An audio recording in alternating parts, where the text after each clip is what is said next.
에버그린 커뮤니티 교회 주일 예배에 참석하신 모든 분들을 환영합니다. 이 시간 주님의 은혜가 함께하는 귀한 시간 되시길 바랍니다. 저희 다 같이 기도드리겠습니다. 주님 감사합나이다. 저희를 이곳에 불러 모아주심을 감사드립니다. 이 시간 저희의 정성을 들여 예배드리는 시간 되게 도와주시옵소서. 저희가 새롭게 변화되는 귀한 시간 될 수 있도록 도와주시옵소서.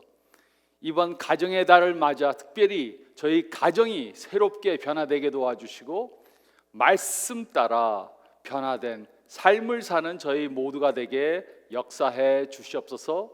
이 시간을 주님께 맡겨오며 이 모든 말씀 우리 주님 예수 그리스도의 이름 받들어 간절히 기도드리옵나이다. 아멘. 저희 다 같이 하나님의 말씀 보겠습니다. 오늘 말씀은 에베소서 6장 1절로 4절 말씀입니다.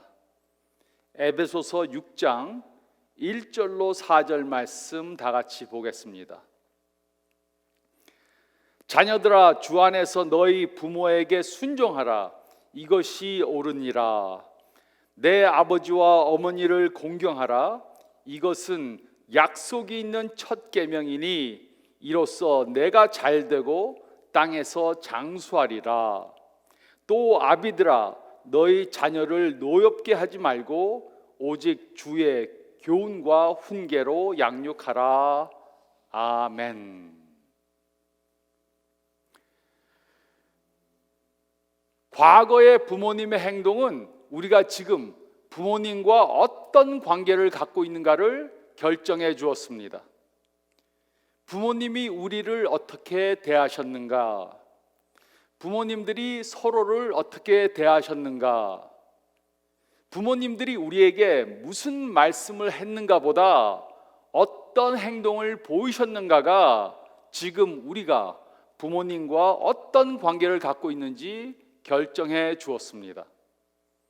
이것은 우리의 현재 행동이 우리가 미래에 자녀들과 어떤 관계를 가질 것인가를 결정해 줄 것이라는 것을 말해 줍니다. 우리가 현재 자녀들에게 어떻게 대하는가는 그들이 장년이 되어 우리와 어떤 관계를 가질 것인가를 결정해 줍니다. 두려워지지 않으십니까? 부모님들의 행동은 자녀들이 자신의 부모님을 얼마나 존경하는가를 결정해 줍니다. 그리고 그것은 결국 부모와 자녀가 어떤 관계를 가질 것인가를 결정해 줍니다. 이것은 매우 중요한 사실입니다. 그 이유는 존경을 받지 못하면 영향을 끼칠 수 없기 때문입니다. 그러므로 부모님들이 자녀들에게 영향력을 끼치기 위해 자녀들에게 존경을 받을 수 있어야 합니다. 그리고 얼마나 존경을 받는가 하는 것은 우리의 행동에 따라 결정이 됩니다. 우리는 지금 성경적 자녀교육이라는 설교 시리즈를 하고 있습니다. 이번 시리즈는 이미 부모가 된 분들, 부모가 될 분들, 아니면 아이들을 양육하는데 영향력을 끼치는 분들에게 매우 중요한 시리즈입니다. 그리고 이번 시리즈에서 배우는 원리들은 우리의 삶의 어떤 관계에도 적용이 됩니다. 우리는 지난주에 하나님의 기준과 우리들의 현실에 대해 생각해 보았습니다. 예수님께서는 현실에 맞게 하나님의 기준을 낮추시지 않으셨습니다. 하나님의 기준을 타협하지 않으셨습니다. 하지만 우리가 하나님의 기준에 못 이를 때 예수님께서는 그의 은혜를 넘치게 베풀어 주셨습니다. 예수님께서는 이렇게 완전한 기준과 완전한 은혜 가운데 사셨습니다. 예수님께서는 자녀 교육에 대해 직접 말씀하시지는 않았습니다. 하지만 그 원리에 대해서는 여러 번 말씀해 주셨습니다. 그리고 사도 바울은 에베소서에 예수님께서 가르쳐 주신 원리를 자녀 교육에 적용시켜 가르쳐 주셨습니다. 그러므로 우리가 자녀를 잘 양육하기 위해 우리는 다음에 세 가지 원리를 따라야 합니다. 우리는 다음에 세 가지 원리를 따라야 합니다. 첫째로 저희가 읽은 말씀 가운데 4절 상반절 말씀을 보면 우리는 자녀들에게 인내해야 합니다. 우리는 자녀들에게 인내해야 합니다. 4절 상반절은 다음과 같이 기록했습니다. 또 아비들아 너희 자녀를 노엽게 하지 말고. 바울은 아버지들에게 자녀를 노엽게 하지 말라고 말했습니다. 그것은 아버지들이 어머니들보다 더 자녀를 노엽게 하는 경향이 있기 때문입니다. 하지만 이 말씀은 아버지와 어머니 모두에게 적용이 됩니다. 바울은 부모들이 자녀들을 양육할 때 자녀들의 감정에 민감해야 한다고 말했습니다. 바울이 이 서신을 기록할 때 아버지들의 권위는 절대적이었습니다. 아버지의 한마디면 끝이었습니다. 그러므로 바울의 이 말은 매우 혁신적인 것이었습니다. 그는 아버지들에게 자녀들을 지속적으로 화나게 하지 말라고 말했습니다. 자녀들 마음 안에 끊임없이 원한이 쌓이지 않게 하라고 말했습니다. 아버지는 자녀에게 무리한 요구를 강요하면 안 됩니다. 또 필요 이상으로 잘못을 지적하면서 자녀들이 용기를 잃게 하면 안 됩니다. 부모는 자녀를 지속적으로 화나게 하면 안 됩니다. 자녀를 강압적으로 누르면 안 됩니다. 혹독한 말을 하면 안 됩니다. 이러한 행동들은 나쁜 부정적 결과를 가져다 줍니다. 부모와 자녀가 멀어지게 될 것입니다. 자녀들이 낙심하게 될 것입니다. 용기를 잃게 될 것입니다. 동기를 상실하게 될 것입니다. 부모들의 요구에 미칠 수가 없기 때문에 결국 포기하게 될 것입니다. 결과적으로 서로의 관계가 멀어지게 될 것입니다. 부모가 자녀보다 더 빨리 걸어가면 어떻게 됩니까? 자녀들은 따라오지 못하게 될 것입니다. 자녀들은 뒤처지게 될 것입니다. 그러면 결국 부모와의 거리가 멀어지게 될 것입니다. 그 이유는 어린 자녀들은 부모님들처럼 빨리 걸을 수 없기 때문입니다. 어떤 부모님은 이렇게 말할 수 있습니다. 우리 아이는 제가 잔소리를 하지 않으면 아무것도 하지 않습니다. 그러면 미래에 어떤 사람도 될 수 없습니다. 그런데 어떤 사람이란 누구를 말하는 것입니까? 그것은 부모가 원하는 사람입니다. 많은 부모님들은 자신이 원하는 사람을 염두에 두고 자녀들이 그런 사람이 되라고 강요합니다. 그런데 이것이 과연 옳은 것입니까?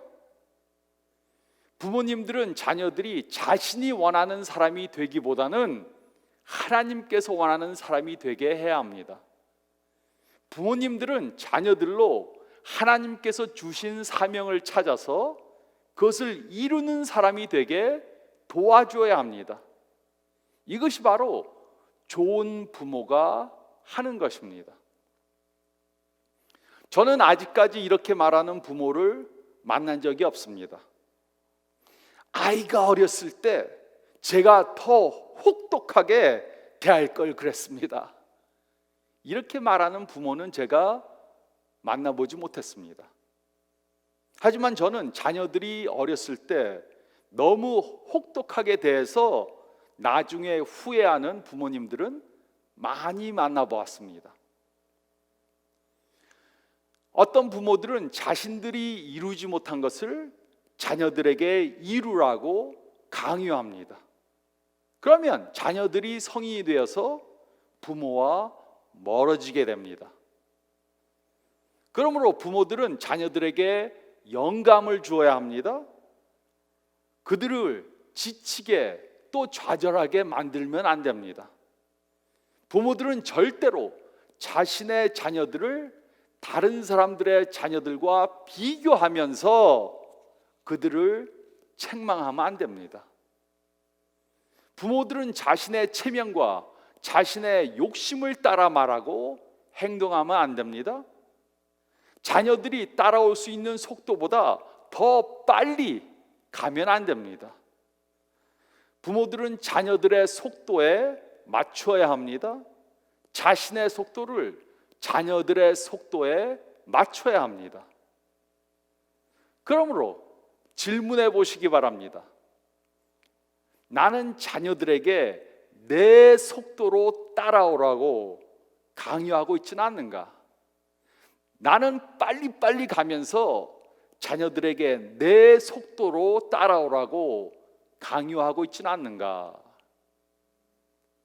자녀들이 내가 원하는 사람이 되기 위해 노력하다가 지쳐 있지는 않은가? 질문해 봐야 합니다. 우리는 우리의 속도를 자녀들의 속도에 맞춰야 합니다. 그렇게 하지 않으면 우리 자녀들은 우리로부터 점점 더 멀어지게 될 것입니다.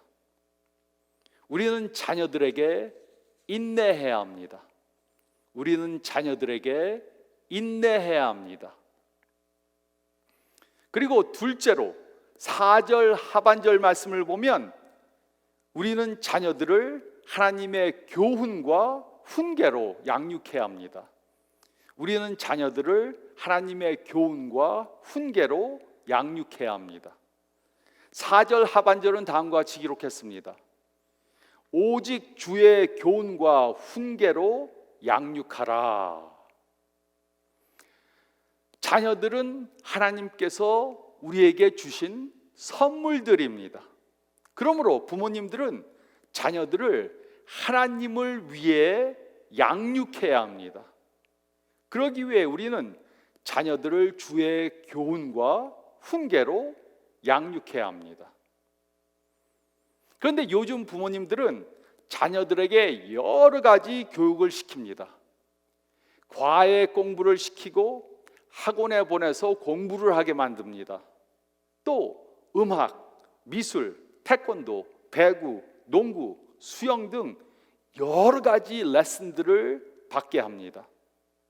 물론 이런 교육도 다 좋은 것입니다. 하지만 부모님들은 우선적으로 자녀들을 주의 교훈과 훈계로 양육해야 합니다. 다른 교육도 해야 되지만 영적으로 하나님의 말씀을 가르치는 그러한 교육을 시켜야 합니다. 이곳에 양육하라는 단어는 육체적으로, 교육적으로, 영적으로 양육하는 것을 다 포함합니다. 그리고 부모들은 자녀들을 양육할 때 너무 모질게 하면 안 됩니다. 바울은 자녀들을 양육하는 두 가지 부분에 대해 말했습니다. 첫째는 교훈입니다. 교훈은 엄한 훈련을 뜻합니다. 둘째는 훈계입니다. 훈계는 말로 가르치는 것을 뜻합니다. 부모님들은 이렇게 자녀들을 양육하기 위해 교육적 순간보다 결정적인 순간을 만들어야 합니다.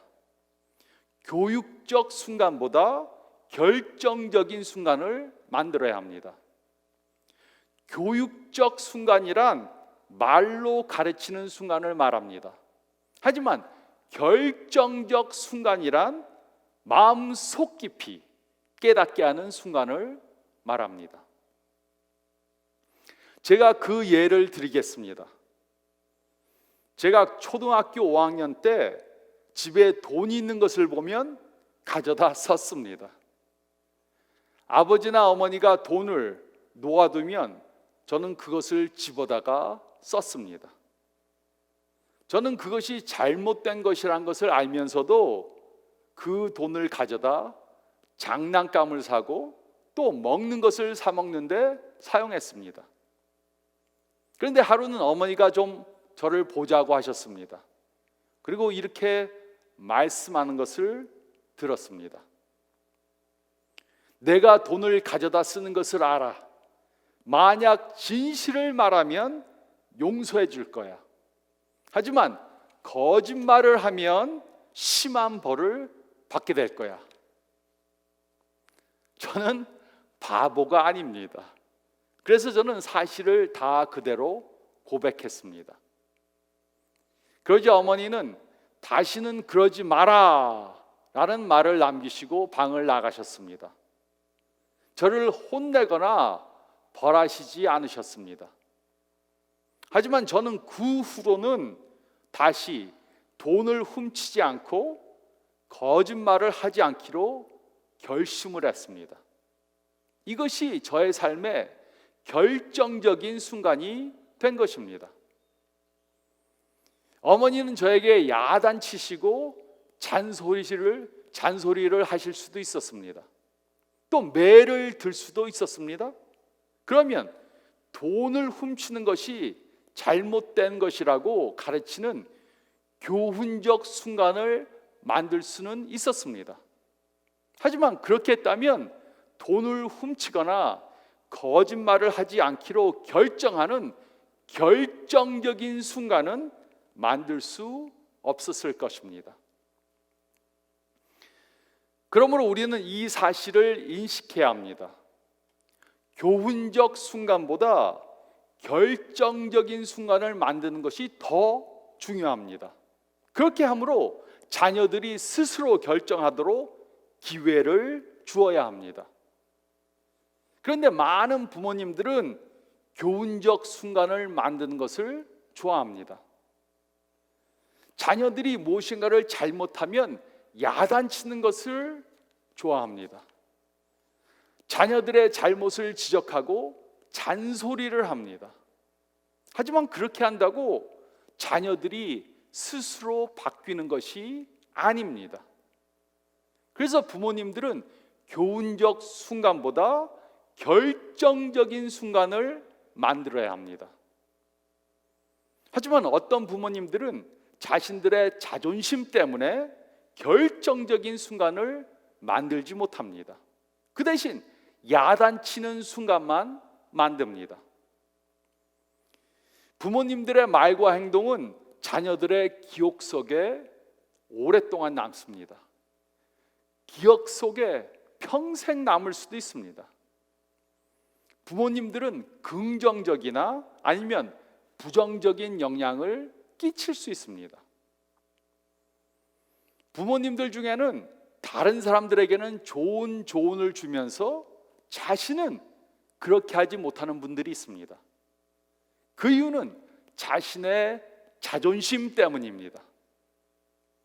자녀들이 말을 듣지 않으면 부모들은 무시당한 것 같아서 화를 냅니다. 그러면 결정적인 순간을 놓치고 자녀들에게 화를 내면서 혼내게 됩니다. 그래서 우리는 우리의 감정이나 자존심보다 자녀들의 유익을 우선순위 앞에 둬야 합니다. 내 자존심보다 자녀들을 잘 양육하는 것에 중심을 두어야 합니다. 우리는 자녀들을 하나님의 교훈과 훈계로 양육해야 합니다. 우리는 자녀들을 하나님의 교훈과 훈계로 양육해야 합니다.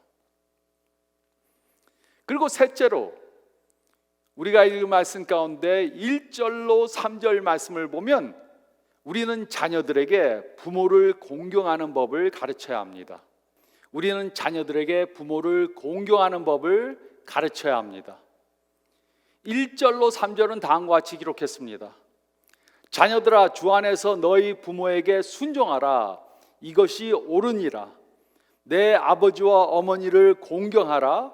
이것은 약속이 있는 첫 계명이니 이로써 내가 잘되고 땅에서 장수하리라. 이곳에서 바울은 자녀들에게 명했습니다. 첫째로 자녀들은 먼저 부모님께 순종해야 합니다. 특히 자녀들이 어려서는 부모님이 하라는 것을 그대로 해야 합니다. 이것이 하나님이 보시기에 옳은 것입니다. 자녀들이 부모님에게 순종하는 것은 하나님의 명령입니다. 둘째로 자녀들은 부모님께 공경해야 합니다.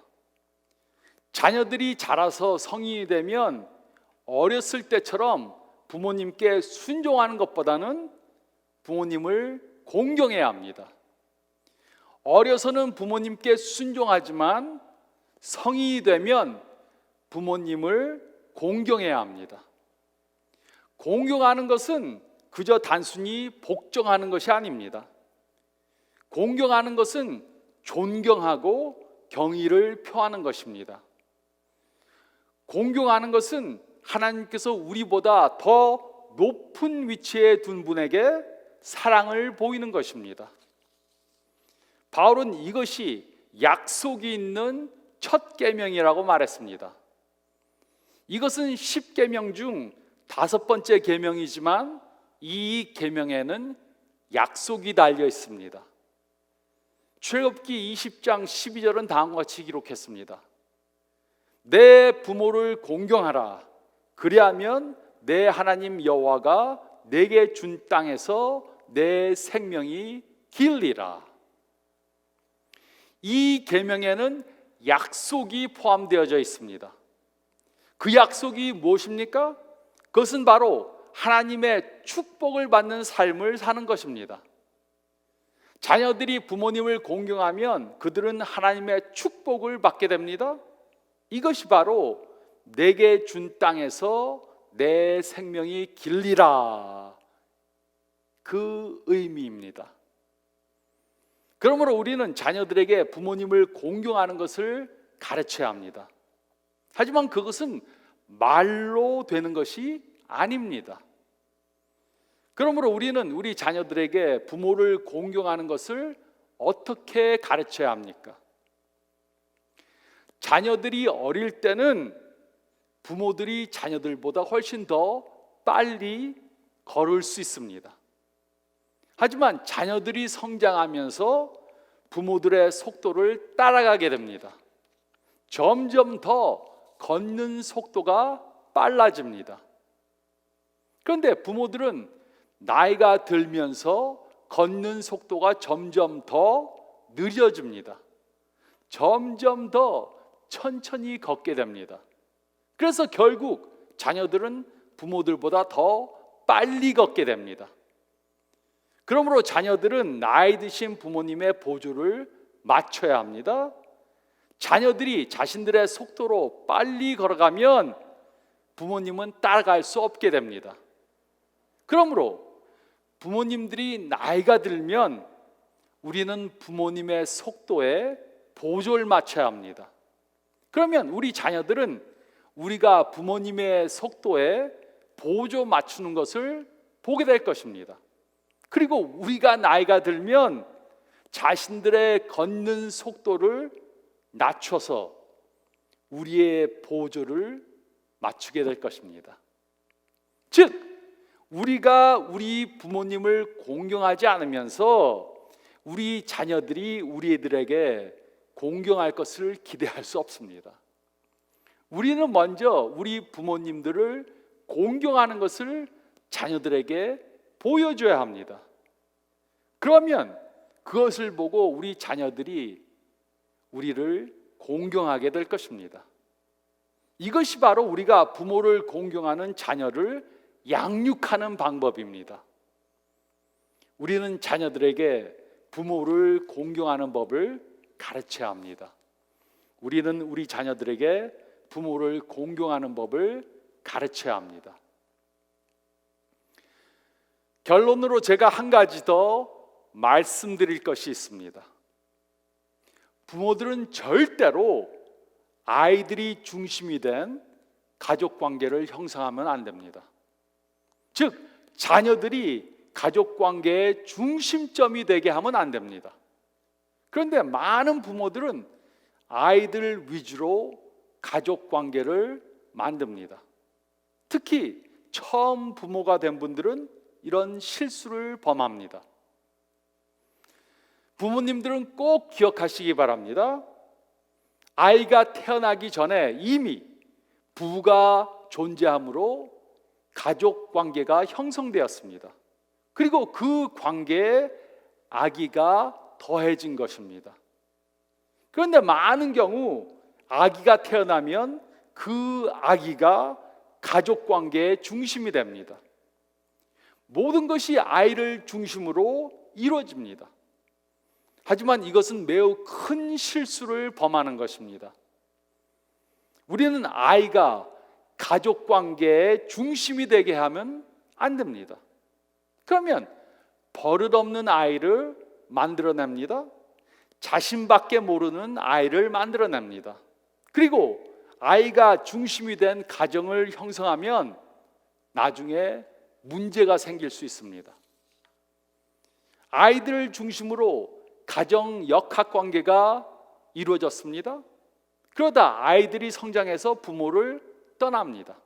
그러면 부부관계의 공통점이 없어지게 됩니다. 그래서 어떤 부모들은 자녀가 성장해서 집을 떠나면 이혼을 합니다. 이해를 할 수 없습니다. 여태까지 잘 사는 것 같은데 왜 이혼을 합니까? 이렇게 묻습니다. 그런데 자녀들을 중심으로 살아왔는데 그 자녀들이 떠나니까는 이제는 공통점이 더 이상 없어지게 된 것입니다. 자녀들이 어릴 때는 아이를 키우느라 정신이 없었습니다. 그런데 아이가 없어지니까 남과 사는 것 같이 되었습니다. 그러므로 아이들이 중심된 가족 관계를 형성해서는 안 됩니다. 우리는 성경적으로 자녀들을 양육해야 합니다. 그러기 위해 우리는 자녀들에게 인내해야 합니다. 우리는 자녀들을 하나님의 교훈과 훈계로 양육해야 합니다. 우리는 자녀들에게 부모를 공경하는 법을 가르쳐야 합니다. 우리의 하늘 아버지께서는 항상 우리들에게 인내하십니다. 항상 우리들의 속도로 보조를 맞춰주십니다. 이렇게 하나님 아버지를 본받아 자녀들을 양육해서 건강한 가정을 만들어 가시는 저와 여러분들이 되시기를 예수 그리스도의 이름으로 축원드립니다. 저희 다 같이 기도드리겠습니다.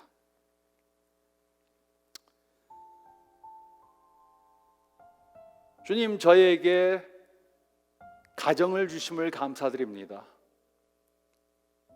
부모님을 주시고 배우자를 주시고 자녀들을 주심을 감사드립니다. 주님께서는 계획을 가지고 이 가족 관계를 형성시켜 주셨습니다.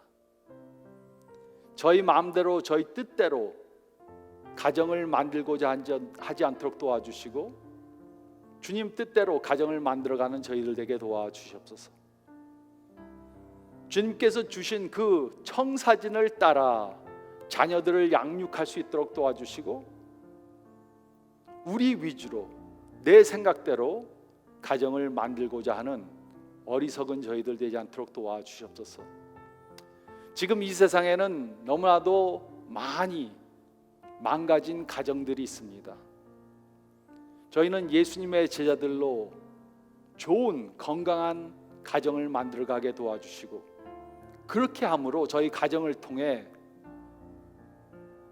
예수님의 제자인 것을 만인들에게 알릴 수 있도록 도와주시고 이 사회에서 빛과 소금으로 살아가는 저희들 되게 도와주시옵소서. 예수님만이 우리 가정을 건강하게 만들 수 있는 그러한 분이란 것을 저희가 보일 수 있도록 도와주시고 저희가 예수님을 주님으로 모시고 삶으로 저희가 건강한 가정을, 건강한 가족들의 관계를 만들어가는 저희들 되게 도와주시옵소서. 이렇게 일주일 동안 살게 도와주시옵소서. 이제는 우리 주 예수 그리스도의 은혜와 우리 하나님 아버지의 사랑하심과 성령의 교통하심이 지금으로부터 영원토록 함께 있을지어다. 아멘. 저희 교회에서는 이제 대면 예배를 다시 시작했습니다. 준비하시고 같이 참석해 주시기 바랍니다. 건강한 일주일 되시길 바랍니다.